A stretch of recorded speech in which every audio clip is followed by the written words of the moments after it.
ओम नमः शिवाय। हर हर महादेव।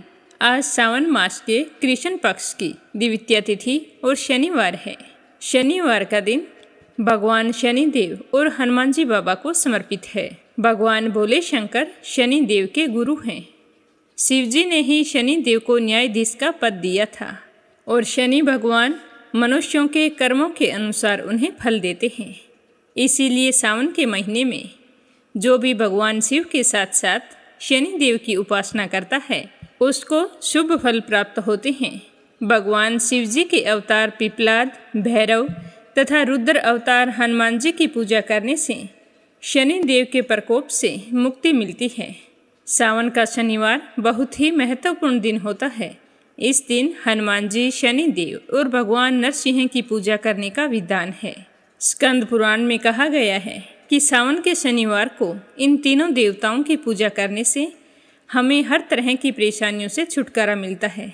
इस दिन सरसों के तेल से हनुमान जी और शनि देव का अभिषेक करना चाहिए और सिंदूर से तिलक करना चाहिए, या फिर सिंदूर में तेल मिलाकर उससे भी तिलक कर सकते हैं। इसके साथ साथ जिसकी कुंडली में शनि दोष हो उसे छाया दान करना चाहिए। छाया दान का अर्थ होता है लोहे के पात्र में तेल डालकर उसमें अपनी परछाई देखें और उसके बाद उस तेल को दान कर दें। ऐसा करने से शनि दोष से मुक्ति मिलती है। शनि देव और हनुमान जी बाबा की पूजा करने से हर तरह की बीमारियों से छुटकारा मिलता है। मानसिक और शारीरिक रूप से मजबूती मिलती है। हनुमान जी की कृपा से काम काज में आ रही सारी रुकावटें दूर हो जाती हैं। सोचे हुए सारे काम पूरे होने लगते हैं। बुद्धि और वैभव बढ़ता है। दुश्मनों का नाश होता है। समाज में खूब मान सम्मान मिलता है। सावन का महीना और शनिवार का दिन हनुमान जी बाबा और शनि देव की पूजा के लिए बहुत ही फलदायी माना गया है। सावन शनिवार को काले तिल का दान करने से शिव जी और शनि देव दोनों का आशीर्वाद प्राप्त होता है। शनि देव का एक नाम पिपलाद भी है। इसीलिए सावन शनिवार के दिन पीपल के पेड़ की पूजा करने से शनि देव का आशीर्वाद प्राप्त होता है। धन, वैभव और सुख समृद्धि के लिए सावन शनिवार के दिन पीपल के पेड़ के नीचे तेल का दीपक अवश्य जलाना चाहिए। सावन शनिवार के दिन शिव चालीसा का पाठ करने से भगवान भोले शंकर अति प्रसन्न होते हैं। सावन के पहले सोमवार को शिव चालीसा का पाठ करने से शिव जी के आशीर्वाद से हमारी सारी मनोकामनाएं पूरी होती हैं और ऐसा करने से शनि देव भी प्रसन्न होते हैं और हमारे जीवन में सुख, शांति और समृद्धि का वास होता है। जो भी व्यक्ति सावन शनिवार को भोले शंकर, शिव जी भगवान और हनुमान जी बाबा की पूजा पूरे सच्चे मन से करता है उसके परिवार में आने वाली सारी समस्याएं दूर हो जाती हैं। आर्थिक पक्ष मजबूत होता है। बिगड़ते हुए कार्य बनने लगते हैं। तो ये थी छोटी सी जानकारी सावन शनिवार का क्या महत्व है। अब अपनी सुनते हैं आज की कथा। आप सभी के सुख सौभाग्य की कामना करते हुए सबसे पहले अपने सुनेंगे गणेश जी भगवान की कहानी। बोलो गणेश गजानन की जय हो। एक समय की बात है। एक तालाब में एक मेंढक और एक मेंढकी रहा करते थे। मेंढकी हमेशा सुबह जल्दी उठती और तालाब से बाहर आकर पाल पर बैठ जाती और सवा पहर दिन चढ़ने तक गणेश जी की पूजा किया करती थी। मेंढकी का इस तरह गणेश जी की पूजा करना मेंढक को बिल्कुल भी अच्छा नहीं लगता था। वह कहता कि कौन है गणेश जी, मैं तो किसी गणेश जी को नहीं मानता हूँ। गार खाती है ना मिट्टी खाती है, भूखी प्यासी पाल पर बैठी रहती है। मुझे देखो कितना हट्टा कट्टा हूँ, कोई विनायक जी की पूजा नहीं करता हूँ। पर मेंढकी पर मेंढक की बातों का कोई असर नहीं होता। मेंढक रोजाना इसी तरह चिल्लाता रहता। तो यह सुनते सुनते एक दिन गणेश जी भगवान नाराज हो गए और गणेश जी की माया से उसी तालाब पर राजा की एक दासी पानी भरने के लिए आती है और घड़े में जैसे ही पानी भरती है तो मेंढक और मेंढकी पानी के साथ उस घड़े में चले जाते हैं। तो वो घर ले जाकर उस पानी के घड़े को भट्टी पर चढ़ा देती है और नीचे आग जला देती है। तो जैसे ही पानी गर्म होता है तो मेंढक तो बुरी तरह से जलने लगता है और ज़ोर ज़ोर से चीखने लगता है और मेंढकी अपने गणेश जी की पूजा में लगी रहती है। तो वो कहता है कि मेंढकी कि मैं तो गर्म पानी में जल रहा हूँ और तुम आराम से बैठी हो। तो वो बोली, नहीं, मैं तो बिल्कुल नहीं जल रही, मुझे तो ठंडी ठंडी हवा आ रही है। तो मेंढक कहने लगा, कैसी बातें कर रही हो, घड़े के अंदर पानी उबल रहा है और तुम कह रही हो कि मुझे तो ठंडी हवा आ रही है। तो मेंढकी कहने लगी कि मैं तो गणेश जी की पूजा करती हूँ और गणेश जी भगवान मेरी रक्षा करते हैं। तो यह सुनकर मेंढक कहने लगा कि आज तू तेरे गणेश जी का ध्यान कर, हम इस मुसीबत से छूट जाएं, हमारी जान बच जाए। फिर आज के बाद मैं भी तुम्हारे साथ रोजाना 1.25 पहर दिन चढ़ने तक गणेश जी की पूजा किया करूँगा। तब तक कुछ नहीं खाऊंगा, पूजा करने के बाद ही गार मिट्टी खाया करूँगा। तो मेंढक के कहने पर मेंढकी ने मन ही मन गणेश जी का स्मरण किया। तो गणेश जी की माया से वहाँ 2 सांड लड़ते हुए आए और उस मटके से टकरा गए। मटका फूट गया और मेंढक मेंढकी बाहर निकलकर तालाब में पहुँच गए। अब मेंढक को गणेश जी की माया समझ में आ गई। अब वो भी रोजाना मेंढकी के साथ 1.25 पहर दिन चढ़ने तक तालाब की पाल पर बैठकर गणेश जी भगवान की पूजा अर्चना किया करता था। हे गणेश जी महाराज, जैसे आपने मेंढक मेंढकी की रक्षा की, वैसे ही हमारी और हमारे परिवार की रक्षा करना। सुख समृद्धि सुख सौभाग्य बनाए रखना। बोलो गणेश जी महाराज की जय हो। बोलो शनि महाराज की जय हो। देवों के देव महादेव भी शनि देव की वक्र दृष्टि से नहीं बच पाए थे।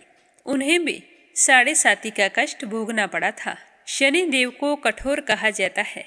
न्यायप्रिय शनि देव के लिए सब कुछ एक समान है। पृथ्वी पर रहने वाले व्यक्तियों से लेकर ब्रह्मलोक में रहने वाले सभी देवी देवताओं तक कोई भी शनि की दृष्टि से नहीं बचा है।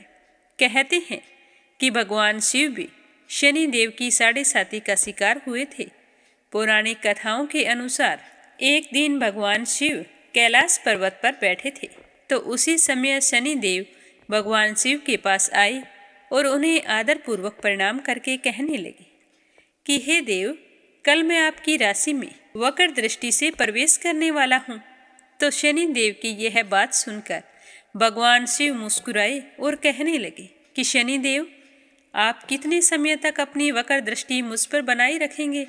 तो शनि देव ने भगवान शिव से कहा कि हे नाथ, मैं कल आपकी राशि में 1.25 पहर मेरी वक्र दृष्टि रखूँगा।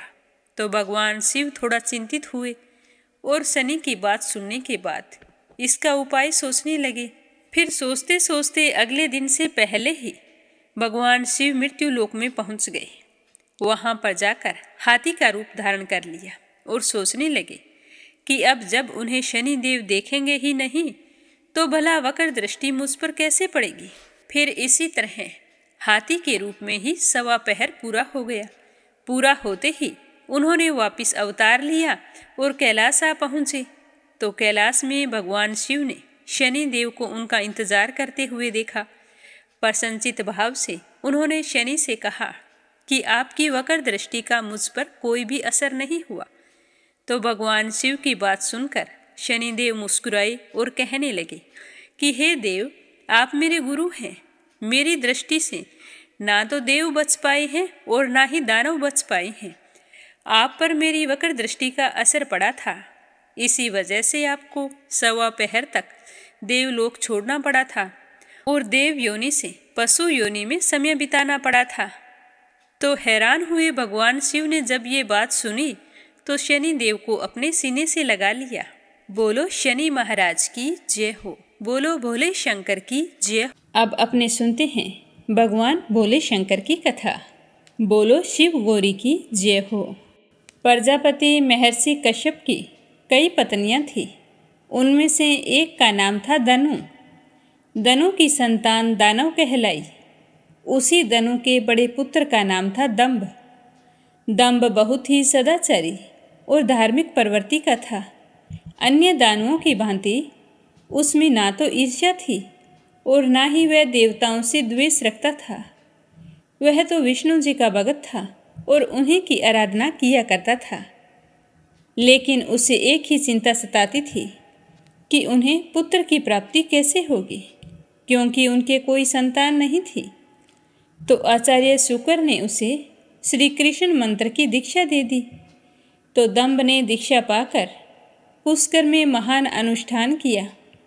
वह अनुष्ठान सफल हुआ और उसके अनुष्ठान से प्रसन्न होकर भगवान विष्णु प्रकट होकर कहने लगे कि हे वत्स, मैं तुम्हारे अनुष्ठान से बहुत ही प्रसन्न हूँ, मांगो क्या वरदान मांगते हो।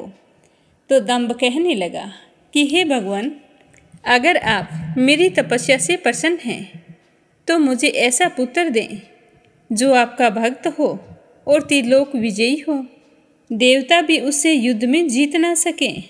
तो भगवान विष्णु ने तथास्तु कहा और अंतर्ध्यान हो गए। दंभ भी बहुत ही प्रसन्न हुआ और अपने घर लौट आया।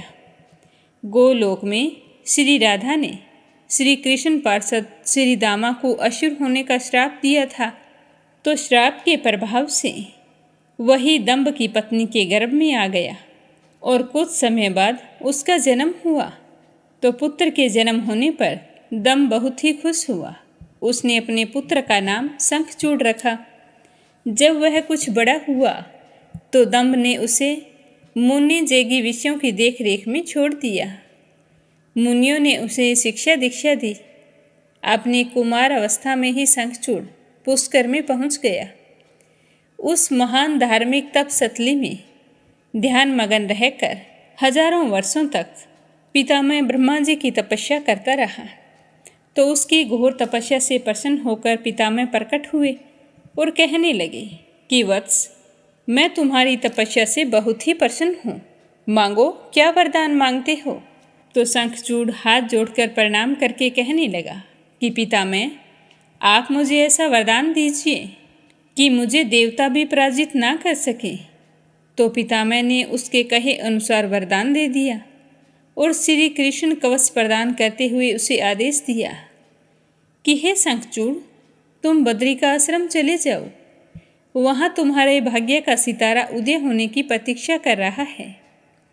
तो पितामह की आज्ञा मानकर शंखचूड़ बद्री का आश्रम पहुँच गया। वहाँ महाराज धर्मध्वज की पुत्री तुलसी भी तपस्या कर रही थी। दोनों का आपस में परिचय हुआ और पितामह की आज्ञा के अनुसार उन दोनों का विवाह हो गया। अब शंखचूड़ अपनी पत्नी को लेकर पुनः दैत्यपुरी लौट आया। शुक्राचार्य ने उसे दानवों का अधिपति बना दिया। सिंहासन पर बैठते ही उसने अपने साम्राज्य बढ़ाने के लिए देवलोक पर चढ़ाई शुरू कर दी। अब पितामह के वरदान के कारण वह हार तो सकता नहीं था, जहाँ भी जाता विजय प्राप्त करता, और इसी वरदान के कारण उसे देवताओं को हराने में कोई कठिनाई नहीं हुई। उसने सभी देवताओं को स्वर्ग से निकाल दिया और अमरावती पर कब्जा जमा लिया, और इधर इंद्र अमरावती छोड़कर भाग निकले। देवता उसके डर से कंदराओं में जा छुपे। अब शंखचूड़ का तीनों लोकों पर शासक हो गया। सब लोकपालों का कार्य भी उसने संभाल लिया। उसने अपनी प्रजा की भलाई के लिए अनेक कार्य किए। प्रजा उसे बहुत प्रसन्न रहती थी।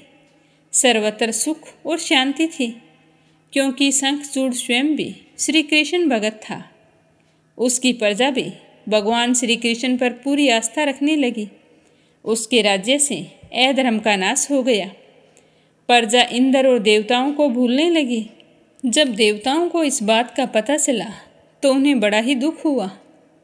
तो इंद्र पितामह ब्रह्मा जी के पास जाकर पहुँचे और हाथ जोड़कर कहने लगे कि पितामह, आपने ये क्या किया। शंखचूड़ को अभय होने का वरदान देकर आपने तो उसे निर्कुंश बना दिया है। अब वह तो अमरावती पर कब्जा जमाए बैठा है। देवता दर दर की ठोकरें खा रहे हैं। हमें बताइए कि अब हम क्या करें। तो इंद्र की बात सुनकर पितामह कहने लगे कि हे इंद्र, शंखचूड़ धार्मिक और रीति से अपना शासन चला रहा है। प्रजा भी उससे बहुत प्रसन्न है। उसके राज्य में प्रजा सुखी और संपन्न है। हमें उससे कोई शिकायत नहीं है। तो पितामह की बात सुनकर इंद्र ने कहा कि यह तो सब ठीक है पितामह, लेकिन क्या हम यूं ही भटकते रहेंगे। आखिर अमरावती है तो देवताओं की, इस बात को तो आप नहीं जुठला सकते। उसने तो हमें बाहर निकालकर अपना कब्जा जमा लिया है। तो पितामह कहने लगे कि इंद्र, अवश्य तुम सत्य कह रहे हो, किंतु शंखचूड़ ने तुम्हें युद्ध में पराजित करके उसे प्राप्त किया है। उसने तुम्हारी प्रजा को कभी कोई कष्ट नहीं पहुंचाया है। उसने तो सिर्फ ही सिंहासनों का ही फेरबदल किया है। तो इंद्र कहने लगे कि हे पितामह, हम आपकी संतानें हैं। क्या आप ये चाहेंगे कि आपकी संतान यूं ही दर दर भटकती रहे? आप कोई तो उपाय कीजिए। तो पितामह कहने लगे कि मैं इसमें कुछ नहीं कर सकता हूँ। तुम भगवान विष्णु के पास जाओ, शायद वो आपको कोई उपाय बताएं।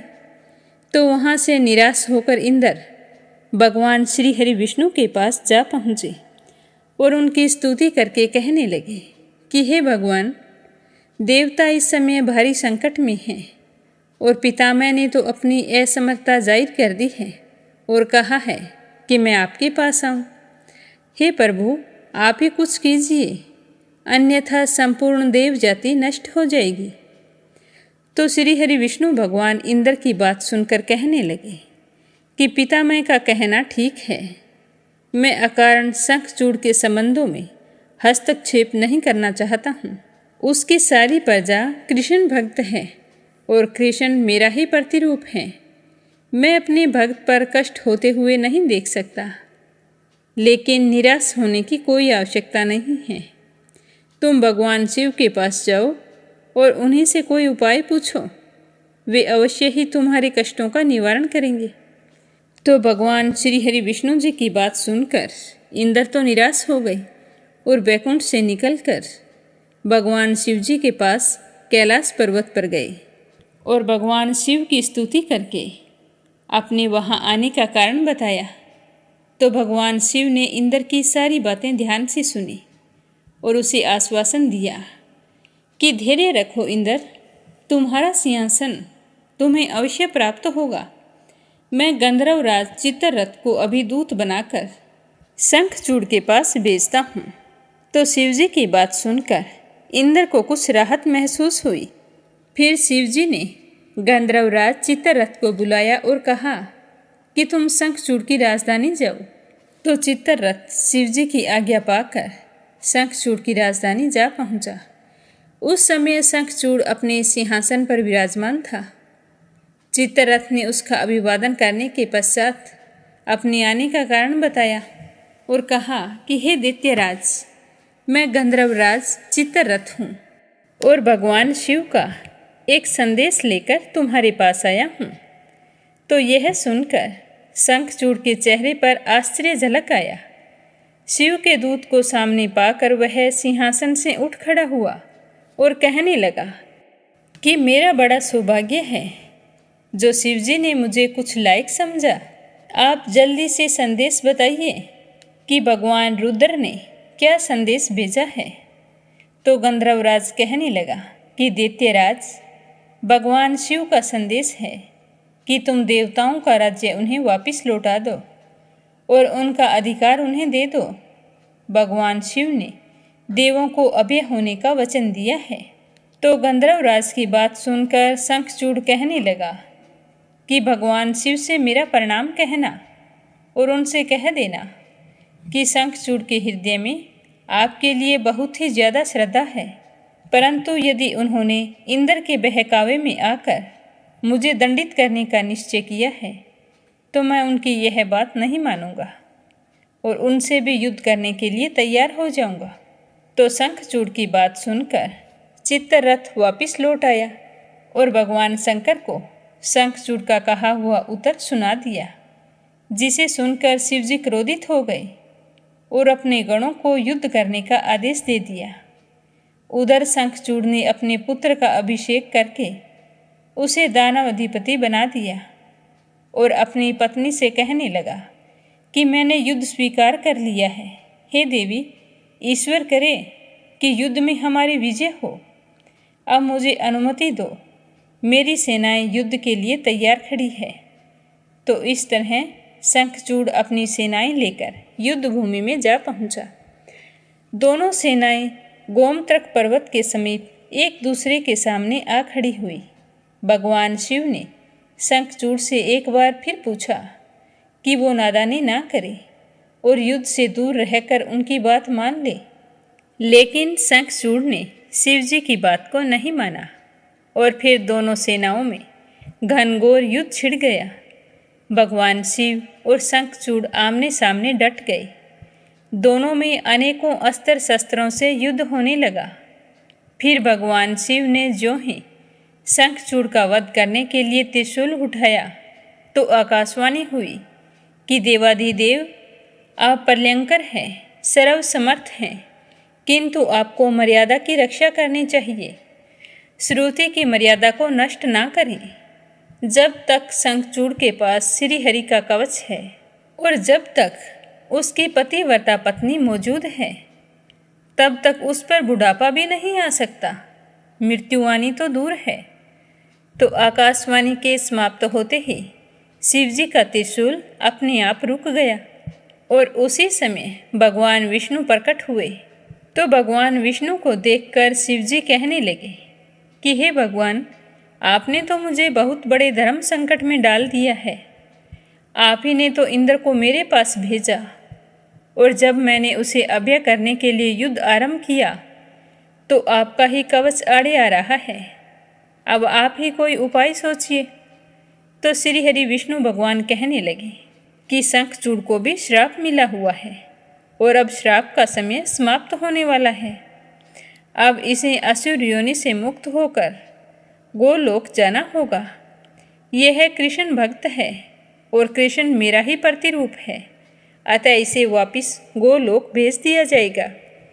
फिर विष्णु जी ने एक ब्राह्मण का वेश धारण किया और शंखचूड़ के पास गए और जाकर कहने लगे कि हे दानवराज, मैं निर्धन ब्राह्मण हूँ, कुछ पाने की आस से आपके पास आया हूँ। तो शंखचूड़ कहने लगा कि हे ब्राह्मण देवता, आप क्या मांगना चाहते हो, मांगो। इस समय जो भी मेरे पास है वो तुम्हें खुशी खुशी दे दूंगा। अगर तुम मेरा सिर भी मांगते हो तो भी मैं देने में हिचकिचाऊंगा नहीं, बस आपको आदेश करना है। तो यह सुनकर ब्राह्मण वेशधारी विष्णु जी कहने लगे कि हे दैत्यराज, मुझे आपका सिर नहीं, आपका कवच चाहिए। अब बताइए कि आप अपना कवच मुझे दे सकते हैं। तो शंखचूड़ ने उसी समय अपना कवच उतारकर ब्राह्मण वेशधारी विष्णु जी को सौंप दिया और कहा कि ये लो, यदि भगवान श्री कृष्ण की ऐसी ही इच्छा है तो ऐसा ही होगा, आप कवच ले जाइए। तो ब्राह्मण वेशधारी विष्णु भगवान कवच लेकर दैत्यपुरी जा पहुँचे और फिर शंखचूड़ का वेश धारण किया और राजमहल में जाकर शंखचूड़ की पत्नी तुलसी के पास चले गए। जब तुलसी ने देखा तो वो भी पहचान ही नहीं पाई। उसने सोचा कि मेरे पति ही आए हैं, तो उसने खुश होकर उनका स्वागत किया और उस रात भगवान श्री हरि विष्णु शंखचूड़ के महल में ही रुके रहे। लेकिन अचानक से पतिव्रता तुलसी को धोखे का आभास हुआ तो वह चौंक कर बिस्तर से उठी और कहने लगी कि तुम कौन हो और मेरे साथ छल करने का तुझ में साहस कैसे हुआ? जल्दी बोलो, नहीं तो मैं अपने पतिव्रत तेज से तुम्हें भस्म कर दूंगी। तो विष्णु भगवान यह सुनकर अपने वास्तविक रूप में आ गए और उन्होंने तुलसी को समझाते हुए कहा कि सुनो तुलसी, तुम्हारे पति का समय पूरा हुआ। एक श्राप के कारण ही उसे असुर योनि में आना पड़ा। अब से वह गोलोक में रहेगा, क्योंकि तुम्हारा पतिव्रत धर्म इसकी रक्षा कर रहा है, इसीलिए यह असुर योनि से मुक्त नहीं हो रहा है। तो इसे मुक्ति दिलाने के लिए मुझे तुम्हारे साथ छल करना पड़ा। तो यह सुनकर तुलसी रोने लगी और कहने लगी कि आपने ये अच्छा नहीं किया भगवान, आपने मेरे साथ छल करके मेरे सतीत्व को नष्ट किया है। मैं श्राप देती हूँ कि तुम अभी और इसी वक्त पत्थर बन जाओ। आप में दया ममता नहीं है, आप तो पत्थर हैं, तो पत्थर ही बन के रहो। तो श्री हरि विष्णु भगवान कहने लगे कि हे तुलसी, मैं तुम्हें वरदान देता हूँ कि मेरे पत्थर बन जाने पर तुम्हें भी मेरे पास ही स्थान मिलेगा और भविष्य में लोग तुलसी और शालिग्राम की पूजा किया करेंगे। तुलसी के बगैर शालिग्राम की पूजा अधूरी मानी जाएगी। उसके बाद विष्णु भगवान अंतर्ध्यान हो गए और युद्ध भूमि में खड़े शिव को अपनी दिव्य शक्ति से सब कुछ बता दिया। शंखचूड़ और शिवजी में पुनः युद्ध शुरू हो गया, लेकिन तुलसी के पतिवर धर्म नष्ट हो जाने से शंखचूड़ की शक्ति घट गई और शिवजी ने अपना त्रिशूल उसकी ओर फेंक दिया, जो सीधा जाकर शंखचूड़ के हृदय में लगा। वातावरण में हजारों बिजलियां एक साथ गूंज गई, चारों दिशाएं कांप उठी और देखते ही देखते शंखचूड़ धरती पर जा गिरा और उसके प्राण पखेरु उड़ गए। श्राप से मुक्ति मिलते ही श्री दामा गोलोक जा पहुंचा। उसके भस्म से एक शंख प्रकट हुआ, जो कालांतर में भगवान शिव के हाथों की शोभा बना। देवताओं ने शिव की जय जयकार की और इंद्र को अपना सिंहासन पुनः प्राप्त हो गया और तभी से शालिग्राम और तुलसी की पूजा एक साथ की जाने लगी। बोलो भोले शंकर की जय हो। अब अपने सुनते हैं स्कंद पुराण का आगे का अध्याय। बोलो स्कंद पुराण की जय हो, शिव परिवार की जय हो। भगवान भोले शंकर कार्तिकेय से कहने लगे कि हे स्कंद, अयन आरंभ के दिन विषुव योग में, जबकि दिन और रात बराबर होते हैं, चंद्रमा और सूर्य के ग्रहण काल में, पूर्णिमा तथा अमावस्या तिथि को, संक्रांति के समय तथा वेद धृति योग में जो मनुष्य महिसागर संगम में स्नान करके भक्तिपूर्वक कुमारेश्वर का पूजन करता है, उसके पुण्य फल का वर्णन करता हूँ। पृथ्वी के संपूर्ण तीर्थों में स्नान करने का जो महान फल है तथा संपूर्ण शिवलिंगों के पूजन का जो सर्वश्रेष्ठ फल है, वह सब उसे प्राप्त हो जाता है। कुमारेश्वर की सेवा से मनुष्य को निश्चित रूप से आरोग्य, पुत्र, धन तथा उत्तम सुख की प्राप्ति होती है। जो तपस्वी इस तीर्थ में ब्रह्मचर्य का पालन करते हुए पवित्रता पूर्वक निवास करता है, वह सर्वश्रेष्ठ पाशुपत योग को प्राप्त करके मुझ में ही लीन हो जाता है। इस तरह बताते हुए शिवजी कहते हैं कि बेटा स्कंद, यहाँ तुम्हारे द्वारा स्थापित किए हुए शिवलिंग को तुम्हारी प्रसन्नता की वृद्धि के लिए मैंने ये वरदान दिए हैं। तो यह सुनकर स्कंद बहुत ही खुश हुआ और कहने लगा कि हे महेश्वर, आपके दिए हुए ये वरदान पाकर मैं तो कृतकृत्य हो गया हूँ। आपको नमस्कार है, नमस्कार है, नमस्कार है। हे प्रभु, आप कभी भी इस स्थान का त्याग मत करना। भगवान भोले शंकर से प्रणाम पूर्वक यह प्रार्थना करने के बाद स्कंद ने अपनी माता पार्वती के चरणों में मस्तक झुकाकर कहा कि हे माँ, मेरा प्रिय करने की अभिलाषा से तुम भी इस स्थान का कभी भी त्याग मत करना। तो स्कंद की बात सुनकर पार्वती जी कहने लगी कि बेटा, जहाँ भगवान शंकर विराजमान होते हैं, वहाँ तो मैं स्वभाव से ही निवास करती हूँ। यहाँ जो स्त्रियाँ मेरी आराधना करेगी, मैं उन्हें सौभाग्य, उत्तम पति तथा अनेक पुत्र प्रदान करूँगी। चैत्र मास की तृतीया को शीतल जल से स्नान करके जो नारी फूल, चंदन, धूप आदि से मेरी पूजा करेगी और भक्तिपूर्वक मुझे 8 सौभाग्य सूचक वस्तुएं अर्पण करेगी, उस नारी को मैं माता पिता, सास ससुर, पति, पुत्र, सौभाग्य तथा संपत्ति, ये 8 वस्तुएं प्रदान करूंगी। कुमकुम, पुष्प, चंदन, तांबूल, काजल, ईख, लवण और जीरा, ये 8 सौभाग्य सूचक वस्तुएं हैं। इन चीज़ों से तुला दान करना चाहिए। तुला दान का मतलब होता है तराजू के पलड़े पर रखकर उन चीज़ों से अपने आप को तोले, अपने पूरे शरीर सहित पलड़े में बैठ जाएं और अपने वजन के बराबर इन वस्तुओं को तोलकर उनका दान कर दे, तो उस नारी को मेरी प्रीति अवश्य प्रदान होती है। उसके बाद वह नारी बिना नमक का भोजन करे। ऐसा करने वाली स्त्री संसार में कभी विधवा नहीं होती, सदा सौभाग्यवती बनी रहती है। जो स्त्री माघ, कार्तिक अथवा चैत्र में यहाँ स्नान करके मेरी पूजा करेगी, उसे दुख, दरिद्रता और दुर्भाग्य का संयोग कभी नहीं होगा, अपनों से वियोग नहीं होगा। गिरिजा नंदिनी पार्वती की यह बात सुनकर उनके पुत्र स्कंद को बड़ी ही प्रसन्नता हुई। उन्होंने माता पार्वती की स्थापना करके अपने भाई गणेश जी से कहा कि हे विनायक, जो लोग पुष्प, धूप और मोदक से पहले तुम्हारी पूजा करके फिर कुमारेश्वर का पूजन करते हैं, उनके सभी विघ्नों का तुम निवारण करना। तो स्कंद की बात सुनकर गणेश जी कहने लगे कि भैया, तुम्हारे द्वारा स्थापित इस शिवलिंग के प्रति जो लोग भक्ति रखते हैं, उन्हें मेरी तथा मेरे अनुगामियों की ओर से कोई भी विघ्न नहीं होगा। विघ्न राज गणेश जी के प्रसन्नतापूर्वक ऐसा कहने पर कुमार ने उनकी भी स्थापना वहाँ पर कर दी। इसीलिए वहाँ सर्वदा ही चतुर्थी तिथि को गणेश जी का पूजन अवश्य करना चाहिए। इस प्रकार भगवान कुमारेश्वर की स्थापना करके भगवान शिव से ये वरदान पाकर प्रसन्न हुए कार्तिकेय ने अपने आप को धन्य माना तथा वे भगवान कुमारेश्वर के समीप स्वयं भी वहाँ निवास करने लगे।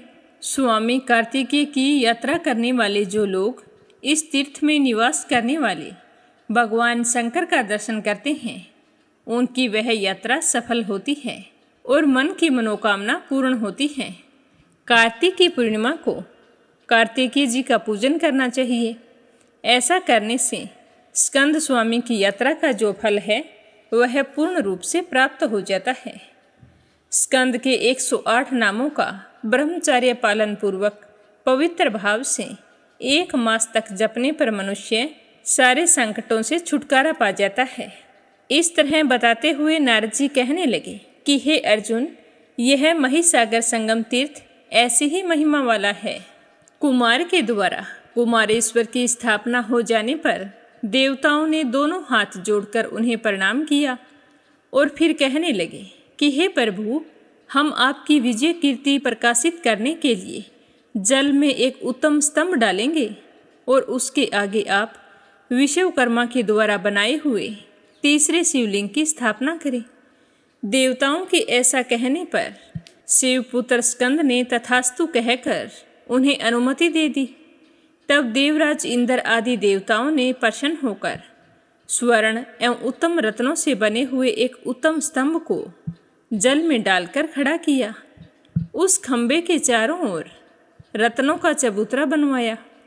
उसी समय आकाश से फूलों की वर्षा हुई और देवताओं के बाजे बज उठे और उस स्तंभ का नाम रखा गया विश्वनंदक। उसका आरोपण हो जाने के पश्चात उसी के पश्चिम भाग में भगवान स्तंभेश्वर की स्थापना की गई। स्तंभेश्वर से पश्चिम की ओर महात्मा स्कंद ने अपनी शक्ति के अगर भाग से एक कूप का निर्माण किया, जिसमें पाताल गंगा प्रकट हुई। माघ के कृष्ण पक्ष की चतुर्दशी तिथि को जो मनुष्य उस कूप में स्नान करके पितरों का तर्पण करेगा, उसे निश्चय ही गया श्राद्ध से होने वाले पुण्य फलों की प्राप्ति होगी। तर्पण के पश्चात गंध और पुष्प से भगवान स्तंभेश्वर की पूजा करनी चाहिए।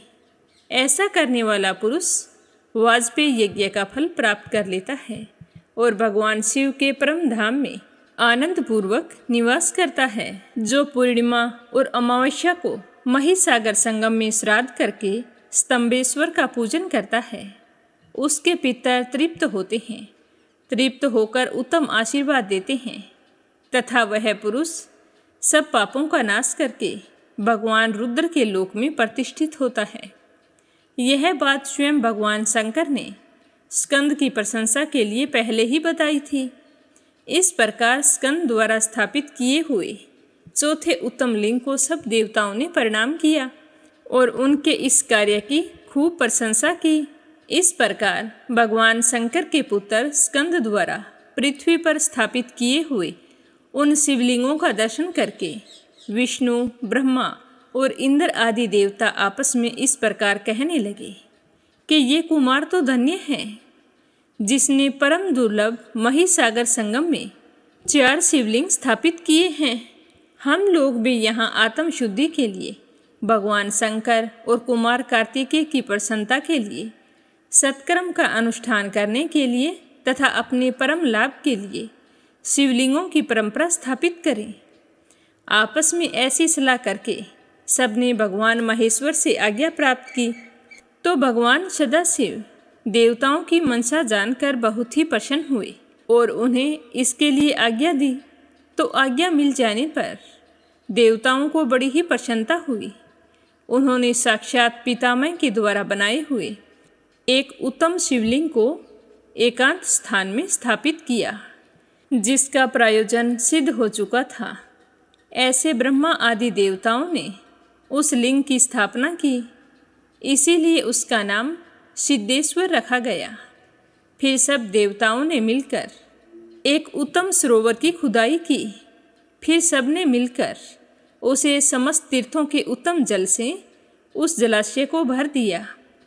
इसी समय पाताल से शेषनाग के पुत्र कुमुद ने आकर शेष आदि सर्पगणों से कहा कि तारकासुर के साथ जब युद्ध हो रहा था तो उस समय प्रलंब नामक एक दानव कुमार के भय से भागकर पाताल में जा घुसा था। वह इस समय आप लोगों के धन, पुत्र, पत्नी, कन्या और ग्रहों का विध्वंस कर रहा है। तो यह सुनते ही कुमार कार्तिकेय ने शक्ति हाथ में लेते हुए कहा कि इस प्रलंब नामक दैत्य को मारना होगा।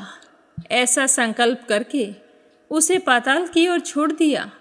स्कंद के हाथ से छूटी हुई वह शक्ति पृथ्वी को चीरती हुई बड़े वेग से पाताल में जा पहुंची और 10 करोड़ दैत्यों से युक्त प्रलंब को वशम करके जल की लहरों के साथ पुनः लौट आई। शक्ति ने जाते समय जो बिल बना दिया था, उसी मार्ग से पाताल गंगा का पापहारी जल आकर वहां पूर्ण हो गया और स्कंद ने उसका नाम सिद्धकूप रखा। जो मनुष्य उपवास पूर्वक कृष्ण पक्ष की अष्टमी और चतुर्दशी को सिद्धकूप में स्नान करता है और सच्चे मन से भगवान सिद्धेश्वर का पूजन करता है, उनके अनेक जन्मों का पाप नष्ट हो जाता है। जो सिद्ध कुंड में श्रद्धापूर्वक स्नान करता है, वह सब पापों से मुक्त होकर भगवान शंकर की भक्ति के योग्य हो जाता है। उसी तीर्थ में अक्षय वट भी है। उसके ऊपर संतुष्ट होकर भगवान शंकर ने वरदान दिया था कि यह वट वृक्ष प्रयाग के अक्षय वट के समान है। जो यहाँ श्राद्ध करता है, उसके पिंड देने से सारे पितरों को अक्षय दान प्राप्त होता है। उसके बाद पितामह आदि देवताओं ने स्कंद के साथ जाकर महाशक्ति भगवती सिद्धंबिका से प्रार्थना की कि हे देवी, तुम यहीं रहकर इस क्षेत्र की दुष्ट जीवों से रक्षा करो। हे देवी, अष्टमी और चतुर्दशी को जो लोग तुम्हारी पूजा करते हैं, उनकी सब प्रकार की आपत्तियों से तुम रक्षा करोगी। उनके इस प्रकार कहने पर सिद्धंबिका ने तथास्तु कहकर उनकी प्रार्थना स्वीकार की। उसके बाद सिद्धेश्वर लिंग से उत्तर भाग में देवताओं ने भगवती सिद्धंबिका को स्थापित किया। उस तीर्थ में भी देव समूह ने सिद्धेश्वर क्षेत्र की रक्षा के लिए क्षेत्रपति के रूप में महेश्वर की स्थापना की। उसके बाद उन्होंने सिद्धि के लिए वहां शिवजी के पुत्र गणेश जी की सिद्धि विनायक के नाम से स्थापना की। जो लोग प्रत्येक कार्य के आरंभ में सदा उनकी पूजा करते हैं, उन सबको ये प्रबल विघ्नराज सिद्धि प्रदान करते हैं। इस प्रकार उस तीर्थ के सिद्ध सप्त की जो लोग सदा पूजा, दर्शन और स्मरण करते रहते हैं, वे सब दोषों से मुक्त हो जाते हैं। सिद्धेश्वर, सिद्धवट, सिद्धंबिका, सिद्धि विनायक, सिद्धेश, क्षेत्र अधिपति, सिद्धेश्वर तथा सिद्धकूप, ये 7 सिद्ध सप्तक कहलाते हैं।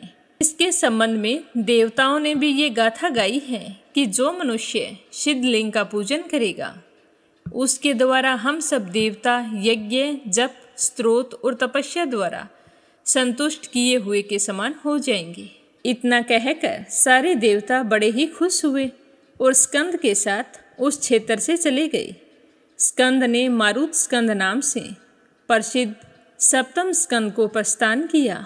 इस तरह बताते हुए देवऋषि नारद जी कहने लगे कि हे अर्जुन, इस प्रकार मैंने तुमसे महिसागर संगम तीर्थ के 5 लिंगों का वृतांत कह सुनाया है।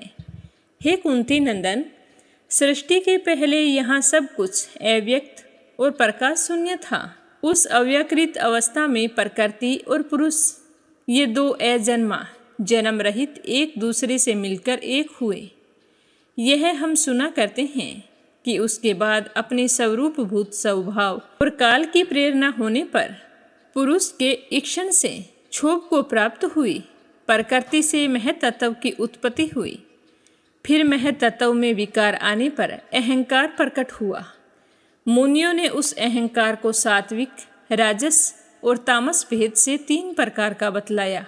तामस अहंकार से 5 तन मात्राएं उत्पन्न हुई तथा उन तन मात्राओं से 5 महाभूतों की उत्पत्ति हुई। रूप रस आदि 5 विषय 5 महाभूतों के कार्य है। तेजस अर्थात राजस अहंकार से 5 ज्ञानेंद्रिय और 5 कर्मेंद्रिय उत्पन्न हुई। 10 इंद्रियों के देवता 11वीं इंद्रिय मन सात्विक अहंकार से उत्पन्न हुए, ऐसा विद्वान लोगों का कहना है। ये ही 24 तत्व पूर्व काल में उत्पन्न हुए। फिर परम पुरुष भगवान सदाशिव की दृष्टि पड़ने पर ये सभी तत्व बुलबुले के आकार में बदल गए और उस बुलबुले से सुंदर अंड उत्पन्न हुआ, जिसका परिमाण 100 कोटि योजन है। इसी को ब्रह्मांड कहते हैं। ब्रह्मांड के आत्मा पितामह ब्रह्मा जी बताए गए हैं। उन्होंने इसके 3 विभाग किए, ऊर्ध्व भाग, मध्य भाग और अधोभाग। ऊर्ध्व भाग स्वर्ग है, उसमें देवता निवास करते हैं। मध्य भाग भूलोक है, इसमें मनुष्य रहते हैं। अधोभाग को पाताल कहते हैं, जिसमें नाग और दैत्य निवास करते हैं। ये ही ब्रह्मांड के 3 विभाग किए गए हैं। इनमें से एक एक विभाग के पुनः 7 भाग पितामह ने किए हैं, जो 7 पाताल, 7 द्वीप और 7 स्वर्ग लोक के रूप में प्रसिद्ध है। पहले मैं तुम्हारे सामने 7 द्वीपों का वर्णन करूंगा, ध्यानपूर्वक सुनना। पृथ्वी के मध्य में जम्बू द्वीप है। इसका विस्तार 1 लाख योजन का बतलाया जाता है। जम्बू द्वीप की आकृति सूर्यमंडल के समान है। वह उतने ही बड़े खारे पानी के समुद्र से घिरा हुआ है। जम्बू द्वीप और 4 समुद्र के बाद शाक द्वीप है, जिसका विस्तार जम्बू द्वीप से दुगना है। वह अपने ही बराबर परिमाण वाले क्षीर समुद्र से उसके बाद उससे दुगना बड़ा पुष्कर द्वीप है, जो दैत्यों को मदोन्नत कर देने वाले उतने ही बड़े सुरा समुद्र से घिरा हुआ है। उससे परे कुश द्वीप की स्थिति मानी जाती है, जो अपने से पहले द्वीप की अपेक्षा दुगने विस्तार वाला है। कुश द्वीप को उतने ही बड़े विस्तार वाले दही के समुद्र ने घेर रखा है। उसके बाद क्रोंच नामक द्वीप है, जिसका विस्तार कुश द्वीप से दुगना है। वह अपने ही समान विस्तार वाले घी के समुद्र से घिरा है। इसके बाद इससे दुगने विस्तार वाला शाल्मली द्वीप है, जो उतने ही बड़े ईख के रस के समुद्र से घिरा हुआ है। उसके बाद उससे दुगने विस्तार वाला गोमेद नामक द्वीप है, जिसे प्लक्ष भी कहते हैं, जिसे उतने ही बड़े अत्यंत रमणीय स्वादिष्ट जल के समुद्र ने घेर रखा है। इस प्रकार 7 द्वीप और समुद्रों सहित पृथ्वी का विस्तार 2,50,53,000 योजन है। शुक्ल और कृष्ण पक्ष में समुद्र के जल की 510 अंगुल की वृद्धि और 6 देखे गए हैं। उसके बाद 10 करोड़ योजन तक सोने की भूमि है। वह देवताओं की क्रीड़ा स्थली है। उसके बाद कंकण के समान गोल आकार वाला लोकालोक पर्वत है, जिसका विस्तार 10,000 योजन है। उस पर्वत के बाह्य भाग में भयंकर अंधकार है, जिसकी ओर देखना भी कठिन होता है। वहाँ कोई जीव जंतु नहीं रहते हैं। वह अंधकार पूर्ण प्रदेश 35,19,40,000 योजन तक फैला हुआ है। उसके बाद गर्भोदक सागर है, जिसका विस्तार 7 समुद्रों के बराबर है। और उसके बाद 1 करोड़ विस्तार वाला कड़ाह है, जो पितामह के अंडकटा से ढका हुआ है। ब्रह्मांड के मध्य में मेरु पर्वत है। उसकी 10 दिशाओं में 50-50 करोड़ योजन तक ब्रह्मांड का विस्तार जानना चाहिए। जम्बू द्वीप के मध्य भाग में मेरू पर्वत है। वह नीचे से ऊपर तक 1,00,000 योजन ऊंचा है। 16,000 योजन तो वह पृथ्वी के नीचे तक गया हुआ है और 84,000 योजन पृथ्वी से ऊपर की ओर उसकी ऊंचाई है। मेरू के शिखर का विस्तार 32,000 योजन है। उसकी आकृति प्याले के समान है। वह पर्वत 3 शिखरों से युक्त है। उसके मध्य शिखर पर पितामह का निवास है। ईशान कोण में जो शिखर है उस पर शंकर जी का स्थान है और नैऋत्य कोण वाले शिखर पर भगवान विष्णु की स्थिति है। मेरू के स्वर्णमय शिखर पर ब्रह्मा जी का, रत्नमय शिखर पर शंकर जी का तथा रजतमय शिखर पर भगवान विष्णु का अधिकार है। मेरू पर्वत के चारों ओर 4 विस्कंभ पर्वत माने गए हैं। पूर्व में मंदराचल, दक्षिण में गंधमादन, पश्चिम में सुपार्श्व तथा उत्तर में कुमुद नामक पर्वत है। मंदराचल पर्वत पर कदम का विशाल वृक्ष है जो विशेष रूप से जानने योग्य है। इस प्रकार गंधमादन पर्वत पर जम्बू वृक्ष, सुपार्श्व पर्वत पर अश्वत्थ वृक्ष की तथा कुमुद पर्वत पर वट वृक्ष की स्थिति मानी गई है। ये चारों वृक्ष उन पर्वतों की ध्वजा के समान हैं। इनका दीर्घ विस्तार 1100 योजन है। इनके 4 वन हैं जो पर्वत के शिखर पर ही स्थित हैं।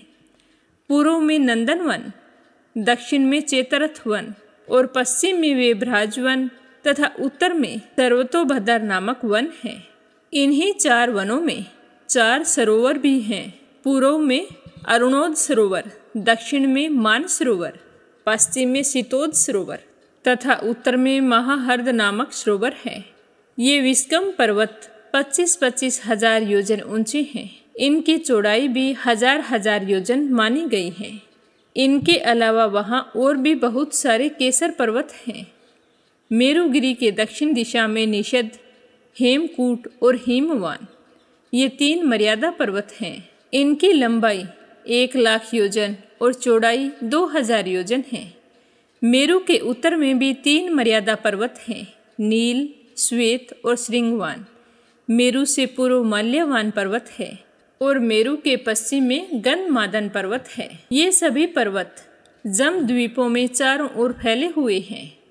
गंधमादन पर्वत पर जो जम्बू का वृक्ष है उसके फल बड़े बड़े हाथियों के समान होते हैं। उस जम्बू के ही नाम पर इस द्वीप को जम्बू द्वीप कहा गया है।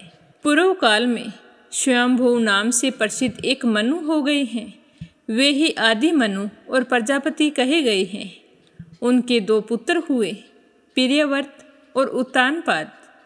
राजा उत्तानपाद के पुत्र परम धर्मात्मा ध्रुव जी हुए, जिन्होंने भक्ति भाव से भगवान विष्णु की आराधना करके अविनाशी पद को प्राप्त कर लिया।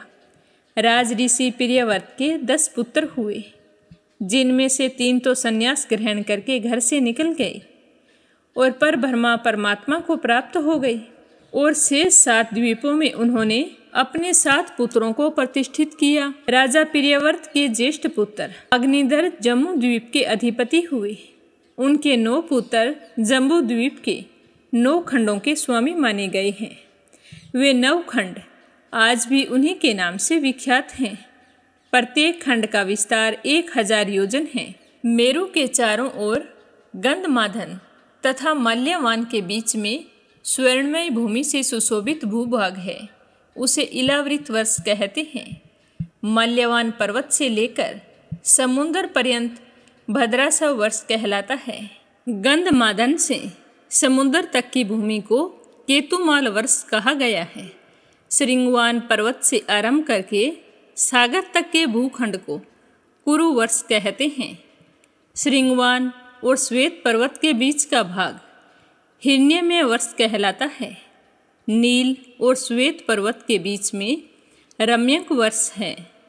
निषंद और हेमकूट के बीच हरि वर्ष की स्थिति है। हिमवान और हेमकूट के मध्य का भूभाग किपुरुष वर्ष माना गया है। हिमालय से लेकर समुद्र तक के भूभाग को नाभि खंड कहते हैं।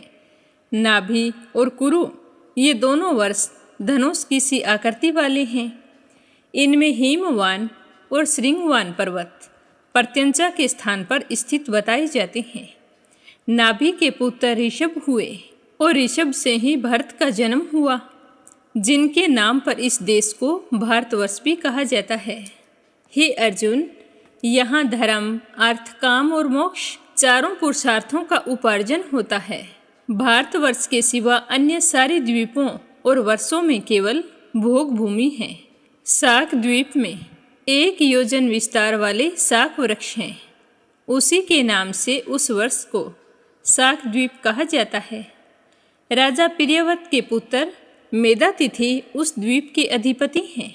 उनके 7 पुत्र हुए, पुरोजव, मनोजव, पवनमान, धूम्रानिक, चित्ररेप, बहुरूप तथा विश्वधार। ये उनके पुत्रों के नाम हैं।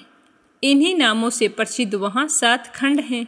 शाक द्वीप में ऋतवर्त, सत्यवर्त, दानवर्त और अनुवर्त नामों वाले 4 वर्णों के लोग हैं, जो वायु स्वरूप भगवान के नामों का जप करते हैं, जो अपनी प्राण आदि वृत्तियों के द्वारा संपूर्ण भूतों के भीतर प्रवेश करके उनका पालन पोषण करते हैं तथा यह जगत जिनके अधीन है, वे अंतर्यामी ईश्वर साक्षात वायुदेव हम सब की रक्षा करें। कुश द्वीप में 1000 योजन तक कुशों की झाड़ी है। उसी के चिन्ह से चिन्हित होने के कारण उसे कुश द्वीप कहा जाता है। राजा प्रियव्रत के पुत्र हिरण्यरोमा उस द्वीप के स्वामी हैं। उनके वसु, वसुदान, दृढ़रुचि, नाभिगुप्त, तृतीयवर्त, विविक्त और वामदेव, इन 7 पुत्रों के नाम से प्रसिद्ध 7 वर्ष कुश द्वीप में है। वहाँ के 4 वर्णों का नाम कुशल, कोविद, अभ्युक्त और कुलक है। वे भगवान अग्निदेव की इस प्रकार स्तुति करते हैं कि हे अग्निदेव, आप जन्म ग्रहण करने वाले, संपूर्ण भूतों को जानने वाले हैं, इसीलिए जात वेदा हैं। साक्षात पर ब्रह्मा परमात्मा के लिए आप हविष्य पहुँचाया करते हैं। सब देवता परम पुरुष भगवान के ही अंग हैं, अतः उनके यजन द्वारा आप उन परम पुरुष का ही यजन करें। क्रोंस द्वीप में क्रोंस नामक पर्वत है, जिसका विस्तार 10,000 योजन है। उसी पर्वत को स्वामी कार्तिकेय ने विदीर्ण कर डाला था। उसके चिन्ह से चिन्हित होने के कारण उस द्वीप का नाम क्रोंस द्वीप है। वहाँ प्रियव्रत के पुत्र महाराज धृतपृष्ठ का अधिकार है। उनके भी 7 पुत्र हुए, आम, मधुरूह, मेघपृष्ठ, सुदामा, भ्राजिष्ठ, लोहितार्णव तथा वनस्पति। इन्हीं के नाम पर उस द्वीप के 7 वर्ष हैं। वहाँ पुरुष, ऋषभ, दर्विण और देवक नामों वाले 4 वर्णों के लोग रहते हैं और जल स्वरूप भगवान की स्तुति करते हैं कि हे जल, तुम परम पुरुष परमात्मा के रेतस हो, अथवा परमेश्वर ही तुम्हारी शक्ति है। तुम भू भुवः स्वः तीनों लोकों को पवित्र करते हो, अतः स्वभाव से ही पाप नाशक हो। हम अपने शरीर से तुम्हारा स्पर्श करते हैं, तुम हमें पवित्र कर दो। शामली द्वीप में सेमल का एक बहुत बड़ा वृक्ष है, जिस पर गरुड़ जी निवास करते हैं। उसका विस्तार 1000 योजन है। वही वहाँ का चिन्ह है, इसीलिए उसे शाल्मली द्वीप कहते हैं। राजा प्रियव्रत के पुत्र यक्षबाहु उसके अधिपति हैं और यक्षबाहु के सुरोचन, सोमनस्य, रमणक, देवव्रीहि, पारिभद्र, आप्यायन और अविज्ञात नाम वाले 7 पुत्र हुए, जिनके नाम पर वहाँ के 7 वर्ष प्रसिद्ध हैं। उस द्वीप में श्रुतधर, वीर्यधर, वसुंधर और ईशंधर नाम वाले 4 वर्णों के लोग भगवान सोम का यजन और स्तवन करते रहते हैं कि जो अपने किरणों से कृष्ण और शुक्ल पक्ष में पितरों और देवताओं को अन्न वितरण करते हैं। वे भगवान चंद्रमा हम सब प्रजाओं के राजा हों। गोमेद या प्लक्ष द्वीप में गोमेद नाम से प्रसिद्ध एक पाकरी का वृक्ष है, जिसकी सुगंधित छाया से विशेष सुख मिलने के कारण लोगों का मैदा बढ़ जाता है। अतः उससे उपलक्षित द्वीप को गोमेद द्वीप कहते हैं। महाराजा प्रियव्रत के पुत्र इधम जिह्वा राजा हैं। उनके शिव, यवस, सुभद्र, शांत, क्षेम, अमृत तथा अभय नामों वाले 7 पुत्र हैं, जिनके नाम से उस द्वीप के 7 वर्ष प्रसिद्ध हुए हैं। वहाँ हंस, पतंग, उधरवचन और सत्यांग नाम वाले 4 वर्णों के लोग रहते हैं, जो भगवान सूर्य की आराधना करते हैं, जो पुराण पुरुष भगवान विष्णु के ही स्वरूप हैं।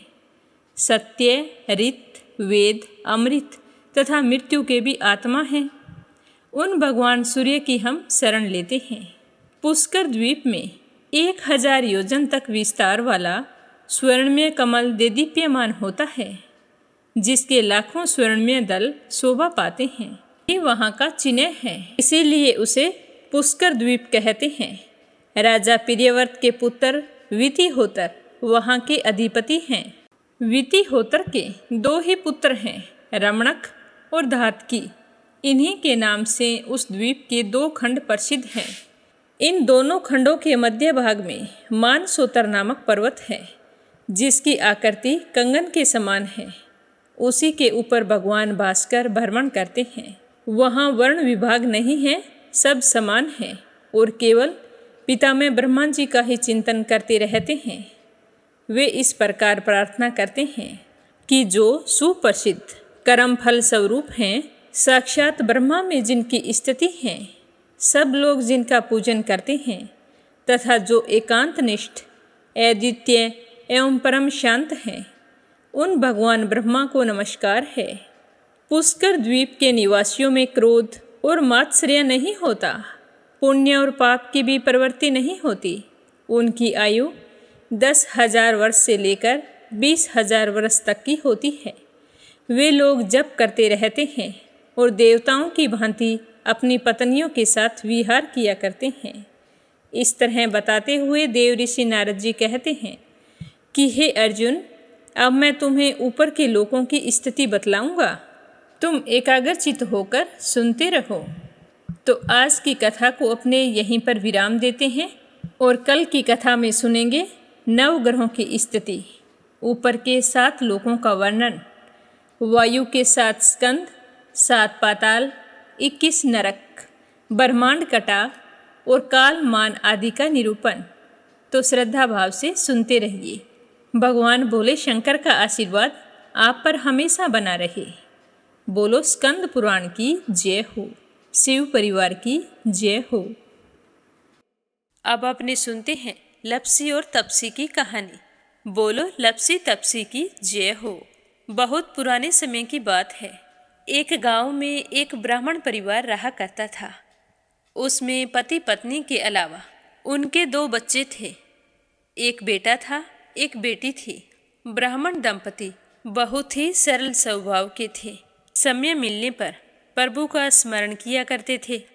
उनकी बेटी बहुत ही संस्कारी और सुशील थी, लेकिन उनका बेटा आवारा किस्म का था।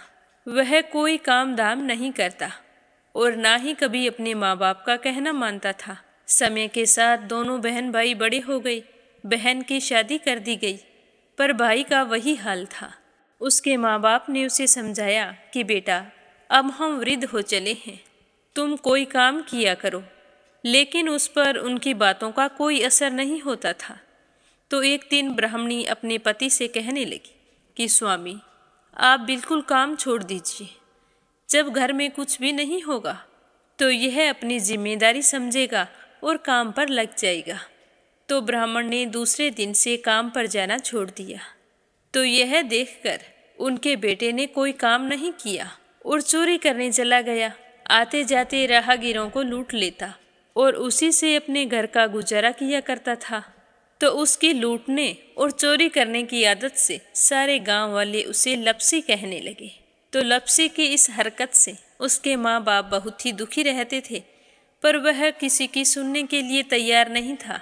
इसी तरह समय बीतता गया। एक दिन की बात है कि लप्सी एक पीपल के पेड़ पर बैठा था। तभी शिव पार्वती जा रहे थे। पार्वती माता गहनों से लदी हुई थी। तो लप्सी उन्हें देखकर सोचने लगा कि सूरत के कितने गहने हैं, आज ये सारे के सारे लूट लूँगा तो मुझे कई महीनों तक चोरी नहीं करनी पड़ेगी। तो वह लूटने के इरादे से पीपल की ओट में होकर बैठ गया। जैसे ही शिव पार्वती वहाँ से जाने लगे तो लप्सी एकदम से शिव पार्वती के सामने आकर कहने लगा कि जल्दी से जितने सारे गहने पहन रखे हैं उतार दो। तो पार्वती माता कहने लगी कि तुम चोरी क्यों करती हो, तुम्हें पता है चोरी करना पाप है। तो लप्सी कहने लगा कि क्या करूं, घर पर मेरे माँ बाप हैं, मेरी एक भांजी है, उनके लिए दोनों समय भोजन की व्यवस्था कहाँ से करूं, मुझे कोई काम तो आता नहीं है। तो लप्सी की बात सुनकर पार्वती माता कहने लगी कि तुम जो चोरी करके पाप करते हो, इस पाप का भागी कौन बनेगा। तो लप्सी कहने लगा कि मेरे घर वाले सारे बनेंगे। तो पार्वती माता कहने लगी कि कोई नहीं बनेगा, पाप के भागी केवल तुम बनोगे। तो लप्सी कहने लगा कि मैं लूट खोस कर उन्हीं के लिए लेकर जाता हूँ, तो पाप के भागी तो उन्हें बनना ही पड़ेगा। तो लप्सी की बात सुनकर पार्वती माता ने हंसकर कहा कि हम यहीं पर बैठे हैं और तुम अपने घर जाओ, अपने घर वालों से पूछो कि कोई तुम्हारे पाप का भागी बनेगा क्या। तो यह सुनकर लप्सी भागा भागा अपने घर आया और अपनी माँ के पास गया और कहने लगा कि माँ, मैं चोरी करके लाता हूँ, राह चलते राहगीरों को लूटता हूँ, तुम्हारे लिए ही तो करता हूँ। तो तुम मुझे एक बात बताओ, चोरी करने से जो पाप लगता है तो आप मेरे पाप के भागी बनोगे। तो लप्सी की बात सुनकर उसकी माँ कहने लगी कि बेटा, मैंने तो तुमसे नहीं कहा कि तुम चोरी करके लाओ, तुम कमा कर लाओ, हमें तो 2 वक्त की रोटी चाहिए, मैं तो तुम्हारी पाप की भागी नहीं बनूंगी। तो माँ के मुंह से इस तरह की बात सुनकर लप्सी तो हैरान हो गया।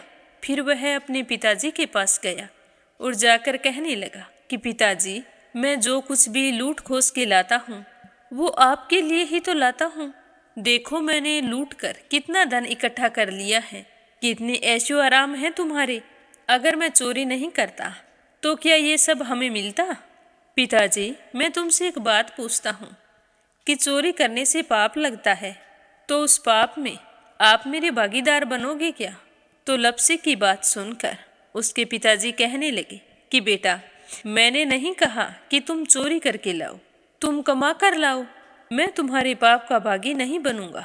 तो माँ बाप के मुंह से इस तरह की बात सुनकर वह बहुत ही उदास हुआ और सोचने लगा कि मैं कितने महीनों से चोरी कर रहा हूँ, ना जाने मुझ पर कितना पाप चढ़ गया है, और ये तो बोल रहे हैं कि पाप के भागी हम नहीं बनेंगे, तो अब क्या होगा। तो वह बड़े ही दुखी मन से शिव पार्वती से मिलने के लिए चल पड़ा। जैसे ही घर से बाहर निकलने लगा तो उसकी छोटी सी भांजी दरवाजे पर खेल रही थी।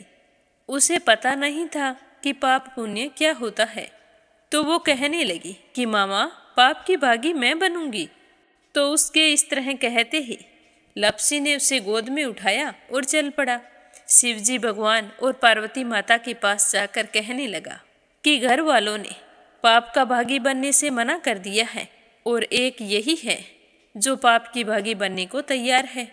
फिर लप्सी बड़े ही दीन स्वर में कहने लगा कि हे भगवान, मैं समझ गया हूँ कि चोरी करना पाप है। आज तक जो मैंने काम किया वो बहुत ही गलत था, लेकिन अब मैं इसका प्रायश्चित करना चाहता हूँ। अब तुम ही बताओ, मुझे मेरे पापों से मुक्ति कैसे मिलेगी। तो उसकी बात सुनकर शिव पार्वती बहुत ही खुश हुए और लप्सी को कच्चे सूत का एक छोटा सा गोला देते हुए कहा कि लप्सी, ये सूत लो और इस पीपल के चारों ओर परिक्रमा लगाओ। जब यह सूत समाप्त हो जाएगा तब तुम्हारे सारे पाप नष्ट हो जाएंगे। तो यह सुनकर लप्सी बहुत ही खुश हुआ। सोचने लगा कि छोटा सा गोला है, अभी लपेट कर घर चला जाऊंगा, उसके बाद में कभी कोई पाप नहीं करूंगा। फिर उसने अपनी बांजी को कंधे पर बैठाया और पीपल की परिक्रमा लगानी शुरू कर दी। अब भगवान का वह सूत खत्म कहाँ होने वाला था। लप्सी चक्कर लगाता गया पर वह सूत खत्म नहीं हुआ। चक्कर लगाते लगाते 1 महीने, 6 महीने, साल, पूरे 12 साल बीत गए पर वह सूत खत्म नहीं हुआ। 12 साल बाद एक बार फिर शिव पार्वती जी वहाँ से गुजर रहे थे तो पार्वती माता ने कहा कि स्वामी, चलो लपसी को चलकर देखते हैं। तो शिवजी कहने लगे, वो चोरी करने वाला, लूटने वाला कब का चला गया होगा। तो पार्वती माता कहने लगी कि नहीं स्वामी, चलकर देखने में क्या जाता है, चलो एक बार देखते हैं। तो शिव पार्वती जी जैसे ही पीपल वृक्ष के पास आए तो देखा कि लपसी तो अब भी चक्कर लगा रहा है। वहाँ चारों ओर गहरी खाई हो गई है और लपसी की बड़ी बड़ी दाढ़ी, मूंछें, नाखून बढ़ गए हैं। तो यह देखकर पार्वती माता ने कहा कि देखो स्वामी, आप तो कह रहे थे कि वो कब का ही चला गया, देखो इसके मन में सच्ची भक्ति है। तो पार्वती की बात सुनकर शिवजी ने कहा कि चलो अभी देख लेता हूँ। तो यह कहकर शिवजी ने एक सोने का कड़ा लपसी के आगे फेंक दिया। तो लपसी ने झट से उसके ऊपर पैर कर लिया। फिर अचानक से उसका ध्यान शिव पार्वती जी की ओर गया तो वो हाथ जोड़कर कहने लगा कि भगवान, अब तो मेरे पाप समाप्त हो गए होंगे, आप मुझे यहाँ से जाने की आज्ञा दीजिए, आपका यह सूत अभी तक खत्म नहीं हुआ है। तो शिवजी भगवान ने कहा कि तुम्हारे पाप कर्म भी अभी तक पूरे नहीं हुए हैं। तो शिवजी की बात सुनकर लपसी कहने लगा कि भगवान, मुझे पूरे 12 वर्ष हो गए हैं आपकी भक्ति करते करते, और अब भी आप मुझ पर शक कर रहे हैं। तो शिवजी ने कहा कि अपना पैर उठाओ।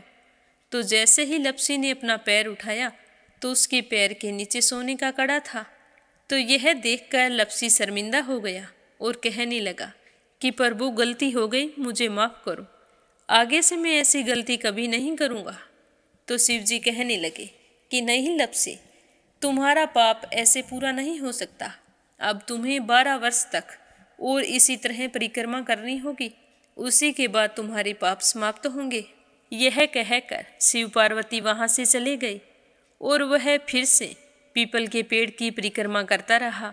करते करते 12 साल बीत गए। 12 साल बाद में शिव पार्वती जी वहाँ पर आए तो उन्होंने देखा कि आज भी वो वहीं पर चक्कर लगा रहा है। तो शिवजी ने फिर उसके सामने सोने की अंगूठी फेंकी, पर उसने कोई ध्यान नहीं दिया। तो शिवजी भगवान प्रसन्न होकर कहने लगे कि हे लपसी, आज से तुम मेरी तपस्या करके तपसी बन गए हो। मैं तुम्हें वरदान देता हूँ कि तुम अपने जीवन में सारे सुखों को प्राप्त करेगा। और तूने 24 बरस तक मेरी भक्ति की है, इसका फल भी तुझे अवश्य मिलेगा। जो भी औरत गाय और कुत्ते की रोटी नहीं बनाएगी, उसका पुण्य फल तुम्हें मिलेगा। आंगन लीपकर दहलीज नहीं लीपेगी तो उसका पुण्य फल भी तुझे ही मिलेगा। अगर हमारे घर की बहन बेटी को हम सूट, तीवल या साड़ी भेंट स्वरूप देते हैं तो साथ में मोली का धागा और कुछ रुपए नहीं देंगे तो उसका पुण्य फल भी तुम्हें ही मिलेगा। अगर कोई दिए से दिया जलाएगा तो उसका पुण्य फल भी तुम्हें ही मिलेगा। अगर व्रत और पूजा पाठ में सारी कहानी सुन ले और तुम्हारी कहानी ना सुने तो उसका पुण्य फल भी तुम्हें ही मिलेगा।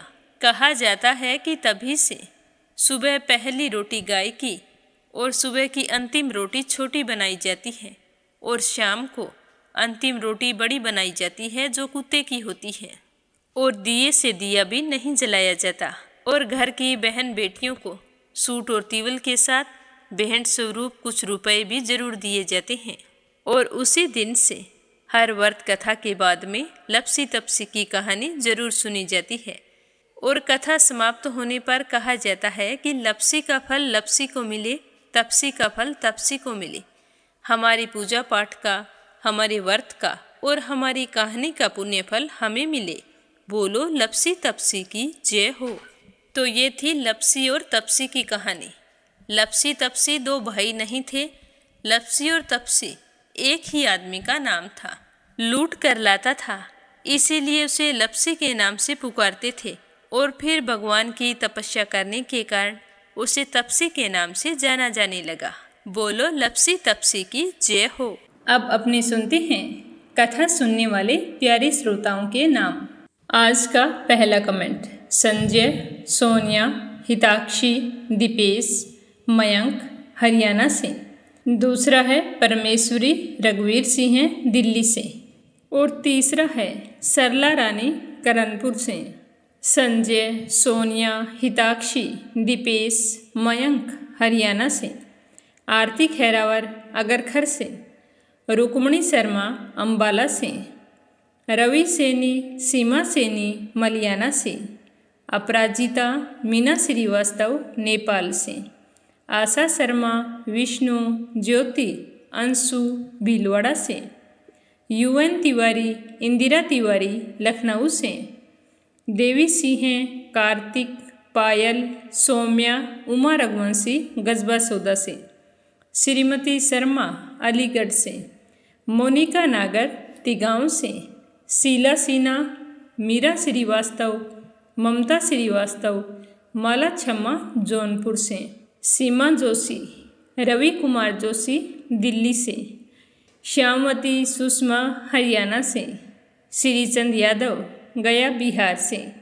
राधा रोहिला दिल्ली से, निर्मला सिसोदिया दिल्ली से, धनीराम धर्मशाला हिमाचल प्रदेश से, मीरा अग्रवाल बंगाल से, संजू सैनी सुनीता सैनी सेखाड़ा से, सुनीता रानी मेरठ से, दिल्ली बहादुर भंडारी सरिता भंडारी नम्रता भंडारी सूरज भंडारी नेपाल से, मंजू मेहता बारां से, मीनू वालिया दिल्ली से, चंद्रकांता दिल्ली से, रेखा धर्मेंद्र शर्मा जयपुर से, कोमल निर्मल मुंबई मीरा रोड से, नीमा मठपाल रामनगर से, सरोज अग्रवाल जबलपुर से, गंतव्य पांडे पवित्रा पांडे नेपाल से, बीना कनिका देविका वाशने अलीगढ़ से, चित्रा फरीदाबाद से, विप्लव हांजोंग असम से,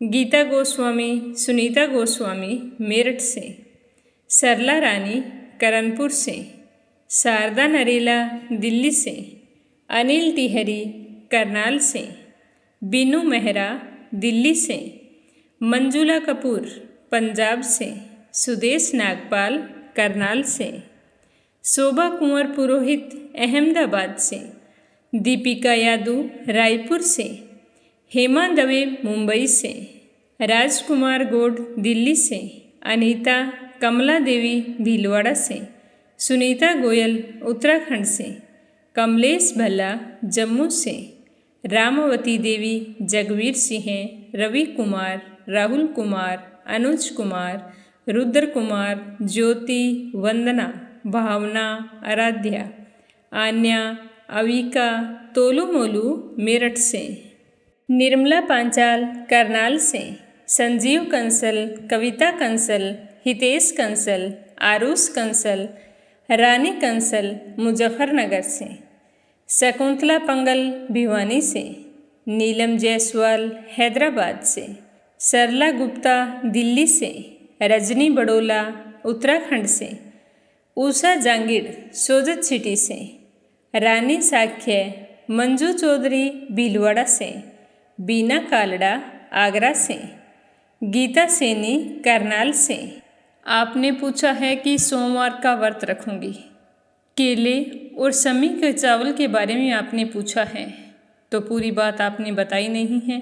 अगर आपने ये पूछा है कि केला और शामक खा सकती हूँ क्या, तो आप सोमवार के व्रत में केला और शामक दोनों खा सकते हैं। व्रत का पालन करते समय नमक नहीं खाया जाता, इस बात का ध्यान रखें। भगवान भोले शंकर के आशीर्वाद से आपका व्रत अच्छे से पूर्ण हो। अगला कमेंट है क्षमा परतुल वडोदरा से, शांताबेन वाघेला गुजरात के मंडल से, तारा मिश्रा राम नरेश मिश्रा शुभम मिश्रा रितेश मिश्रा गोपालगंज से, पुष्पा पटेल हिमांशु ब्रिजेश दिशु यानिक जानकी पराग लंदन से, श्रीमती कमलेश जबलपुर से, सावित्री ईश्वरलाल रामचंदानी गाजियाबाद से, अशोक कुमार जी भटनागर भोपाल मध्य प्रदेश से, शशि वर्मा अंजलि वर्मा कर्ण वर्मा पंजाब से, बाला रानी चंडीगढ़ से, पूजा पाठक उत्तराखंड देहरादून कोशानी से, दुर्गा चौहान जोधपुर से, उषा सूद बेंगलुरु से, ममता पारीख अलवर से, सीताराम जायसवाल शकुंतला जायसवाल वाराणसी से, कमला राव जयश्री पंवार गोरखनाथ पंवार महाराष्ट्र से, प्रमोद यादव साहू हिमाचल प्रदेश से, कमलेश लाल रुड़की से, जानवी मिश्रा सीता मिश्रा, सोनम मिश्रा राधिका मिश्रा, सचिन मिश्रा गौरी मिश्रा बाराबंकी से, स्मिता सीताराम गायकवाड़ महाराष्ट्र से। आप सभी का बहुत बहुत धन्यवाद। अपना साथ और सहयोग हमेशा यूं ही बनाए रखें और इस चैनल पर प्रस्तुत होने वाली कथाओं को लाइक करके ज़्यादा से ज़्यादा शेयर करें। भगवान भोलेनाथ आपकी समस्त मनोकामनाएं पूर्ण करें। आप सभी के मंगल जीवन की कामना करते हुए ओम नमः शिवाय, हर हर महादेव।